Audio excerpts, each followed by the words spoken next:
So in this video, this follows on from Dr. Gilchrist's video about this, and I'm going to show you the sort of the minimum working you need to show. So the first thing is, let's label our two equations, A and B.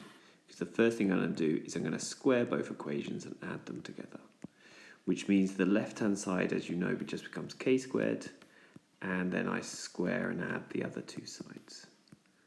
Now, if I do that, square and add them, I'm going to get that k squared is 100, so k is going to be 10. Remember, we know that k is greater than 0.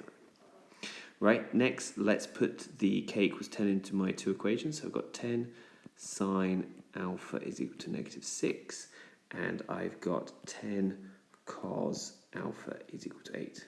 Now, if I solve both of them, the answer that appears in both is my value for alpha. So on this side, I'm going to get sine alpha is equal to negative 6 over 10. If I do inverse sine of that on my calculator, I'm going to get negative 36.9. My next answer is going to be 180 minus negative 36.9.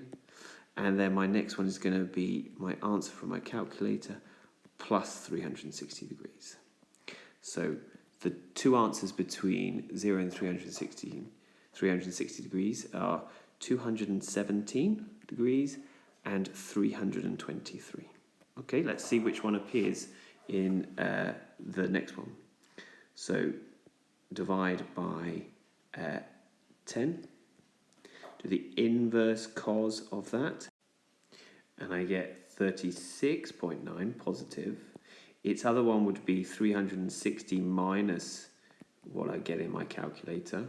So my two answers are 37 degrees to the nearest degree and 323.